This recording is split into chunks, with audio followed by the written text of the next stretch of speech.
Just kind of we'll start at the beginning here. Just you get let go. They relieve you of your position here. Via social media. Yeah, which is another situation in itself. Yeah. But you have this information, right? You know that this thing's going on between him and Rebecca, and then you speak out against the Hubbard thing. I imagine that had to be kind of a bit of a calculated risk, so to speak. I mean, you maybe not know what the reception was going to be after that. Well, I mean, I think we have to remember, Alan, the relationship or whatever the governor's calling it. That's something that that I challenged him on 2 years ago. It came back up this time. It's turned into this. I know that's a big deal, and the people are concerned about the relationship. The catalyst for this and what's going on, and the catalyst for me being let go, regardless of whatever red herring he and Stan Stabler have created, I was terminated for cooperating with the Attorney General's office, which, as the head of the state police in Alabama, I have an obligation to do. That's why I was terminated. And considering that I was, that he did that, it brings into question. I took him at his word 2 years ago when I challenged him on the relationship. At the end of the day, whatever happened in his marriage happened. As his friend, I was extremely disappointed in that. But my main priority there is I'm the head of the state police, is to challenge him on and let him know if you're using state resources to facilitate this, that's a crime. It's a felony. And then if you're using campaign funds, as a way to get around using state resources to facilitate it, well, that's also a crime.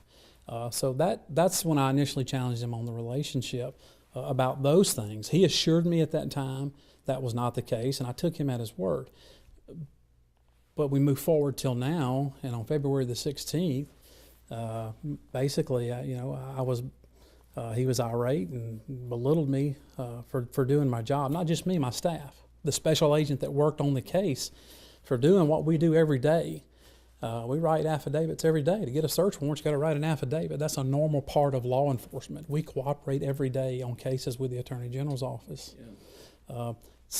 Given his reaction to that, and that's why I was fired, it brings into question, what did happen 2 years ago? And I've reached a conclusion that, there just needs to be some sunlight shined on it, and I think that's probably in the form of a grand jury. I think a grand jury needs to be impaneled to look at everything. And Alan, what that does is it gives potential witnesses, like I know for a fact there are security officers that have seen things, the governor has said things that would validate what I'm telling you. But if they had the protection of a grand jury, an impaneled grand jury, where they're obligated to tell the truth, but they're also protected, if there's witnesses out there, they're staff members, and I promise you there are internal staff members, but if they look and say, well, if he can do this to the Secretary of Law Enforcement and then make wild accusations of financial mismanagement, I mean, what's he going to do to someone with the rank of trooper, or what's he going to do to someone who's a receptionist or a secretary within the office? On that note, when you talk about the possible mismanagement of resources, after hearing the tape, why did you reach that conclusion that could be going on here? And then do you also think that maybe that there is some sort of cover of the fact that maybe it'd be different if he had another woman that he was having an affair with. Sure. The fact that she's his staffer, right? It wouldn't be unusual for her to be on the plane with him. Right. Well, but that's also why it brought up the concern about using state resources to facilitate a relationship. I mean, you cannot do that. You can't use taxpayer-funded telephones, vehicles, airplanes to facilitate a relationship. You can't do that. That's a crime. So that's why I challenged him on it. I wanted, number one, let him know what the law was. And that's the job he appointed me to do. I was the head of the state police. Then the second thing is he was my friend. I cared deeply about him. So after challenging him on that, I wanted to see him to stop this. I mean, to cut it out. You say have you guys talked at all in the past couple of days, or has there been any? No, I haven't heard a word from him.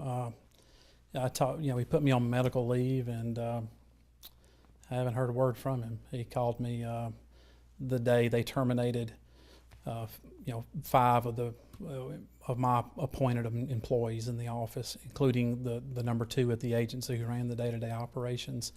I spoke to him that day, to ask him what was going on, and he acted like nothing had happened. How widespread do you think the knowledge was of their relationship in the Capitol? I think it's common knowledge. Even before you said something? Yes. Yeah. Yes. Why do you think you were the first person to say something about it?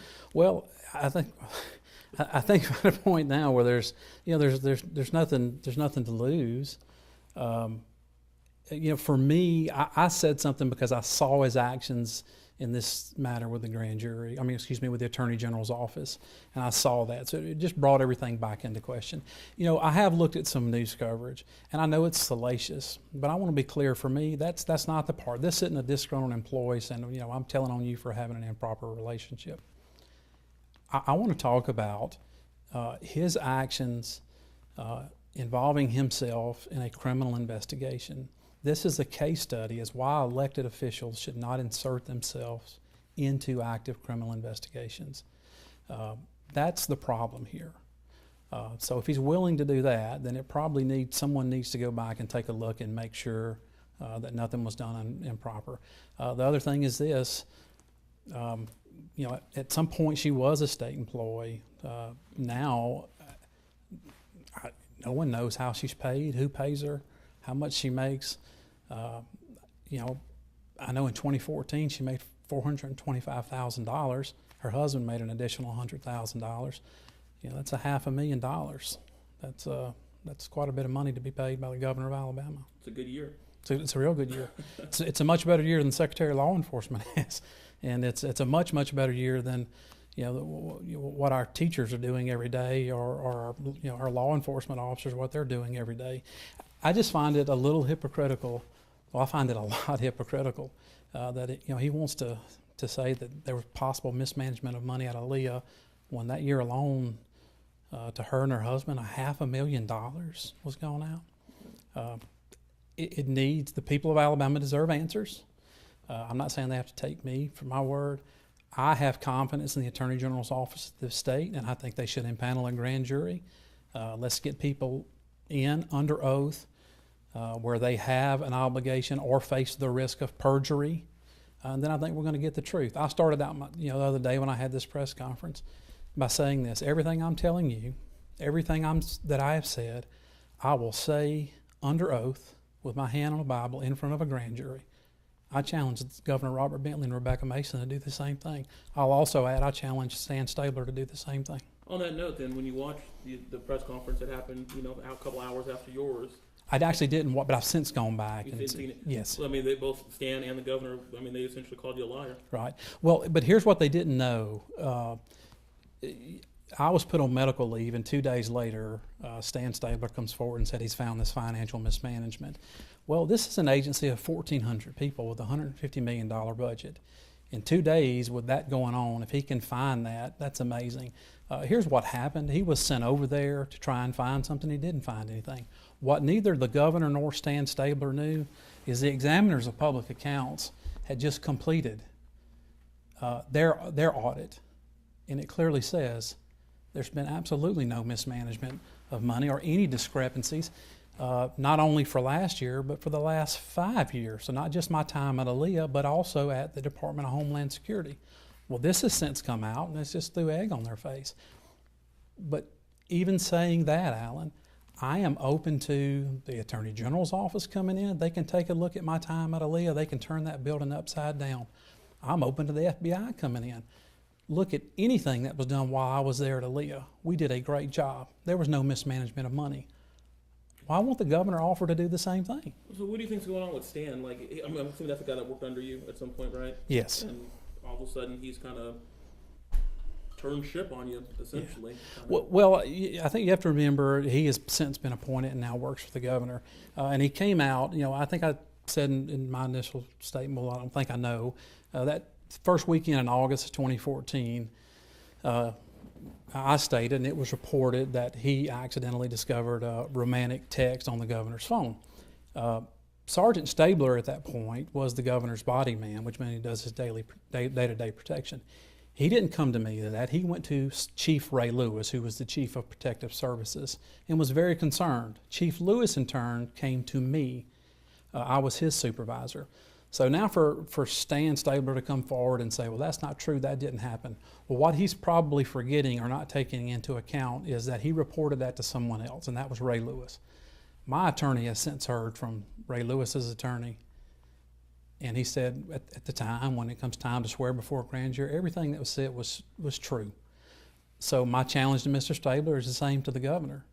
Are you willing to say that in front of a grand jury under the threat of perjury? Because I am.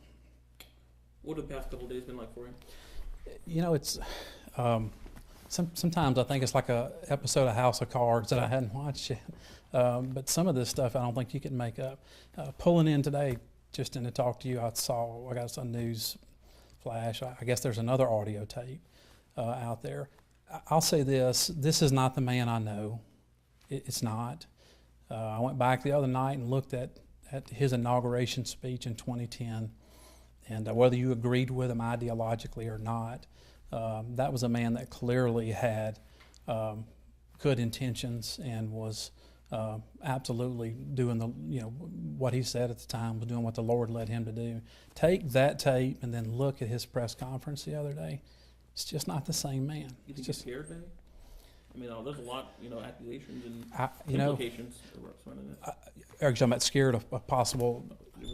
He needs to be concerned. I'm going to be candid. He needs to be concerned. And I don't want to speak for the AG's office. I don't want to speak for anyone in law enforcement. What I can tell you, I've been a police officer for a long time. He needs to be concerned. He absolutely needs to be concerned. Have you heard anything about a federal investigation? That's probably something that I don't need to answer. Sure. Understand that. The other situation, we're talking about with Rebecca Mason, and when he had his press conference, he said, we did not have a physical affair. Have you personally ever seen anything inappropriate in terms of physical activity with them? No, but Alan, I wouldn't condone that. No, I knew Miss Diane, my wife, and I remember I served in the legislature from 2002 to 2010 with the governor. So we were friends with the governor and Miss Diane. That is not something that I would, that I just wouldn't condone that. Now, I'll reiterate what I said. I mean, as early as, or as recently as a month ago, he told me he was in love with Miss Mason, but said he was just too honorable of a man to ask her to leave her husband. I've had to tell the governor, these aren't things I want to hear. I challenged him in 2014 to do the right thing, as far as his marriage. He's made a decision from that point on. I'm not a marriage counselor. At that point, I'm just focused on doing my job. But when you were talking a couple of days ago, you did seem genuinely upset, bothered for Mrs. Bentley. Before you went public, or maybe even after, have you had a chance to talk to her and see how she's doing? Or no, I haven't. Now I have, through a third party, just kind of inquired if she's okay. And I'll reiterate what I said the other day. She's the victim in this. And I'm sorry publicly that this has gone on, as well as his sons, who I know, and they're all very good men. And I'm sorry that they're having to deal with this. Being that you worked, that you were an elected official before too, you worked in the legislature, you know how this goes down. Yes. And then seeing the way that this has been received over the past couple of days, from an administrative standpoint, does it make sense, do you think, for the governor to remain in office? I think the governor's probably lost the confidence of a lot of people. So I think it's going to be very, very difficult. I think the first question that has to be answered is, and again, has nothing to do with the relationship. If they're having a relationship or not, set that aside. His senior political advisor, who I know firsthand yields a lot of power in government, no one knows who's paying her. So I think that's the first question that's got to be answered. He's got to answer that before he can have the confidence of the people. And then I think he ultimately owes an explanation to the people of Alabama. I think the people of Alabama are going to have to communicate and make it clear whether or not he can effectively lead this state. I've talked with quite a few legislators since it happened, and I think he's lost any influence or any power across the street, as we would say. Would it make sense for him to resign? Yes. If he can't answer these questions and answer them answer them truthfully. I'm a firm believer in grace. I'm not a member of the First Stone Club. I am not throwing rocks. Like a lot of men, I've needed grace. But to receive grace, you have to say, I need grace, and I have to say, I've done this wrong. He's minced words, and it reminds me of the whole Bill Clinton issue, where you start trying, what does, what's the definition of is? And that's not the man I know. I mean, the man I know is a straightforward man, a God-fearing man, and no one's beyond redemption. No one's beyond, things being corrected. He has the potential to be an incredible leader. He's got to be honest with the people of Alabama first. Yeah, but even if he is, I mean, even if he does provide some sort of, I know you said that, that this for you isn't about the affair, but I think for a lot of people, when he ran on this platform, family values, and this is something in Alabama that is very important. You talk about infidelity, people can't get over that. That's something that's serious to them. Is there anything he can say, do you think, that, would be able to restore confidence in the people? I mean, is there any way out of this for him, I guess, is what I'm asking. I really don't know. I do think it would be difficult. I think the very first question that's got to be answered is, who in the world is paying Rebecca Mason, and why? What is the reason for the influence? She's not a state employee. We've got to remember, she's not being paid by the state government, so she's not being paid by the taxpayer. So someone is paying her, and she is wielding incredible power. That's the very first question that's got to be answered. I think it'd be incredibly difficult to move forward. I was just recently asked, well, what if he called you tomorrow? Would you take your job back? Absolutely love Aaliyah. Some of the finest men and women. We have one of the greatest state police agencies in the country. And would love to do that job again, but I would never work for Robert Bentley again.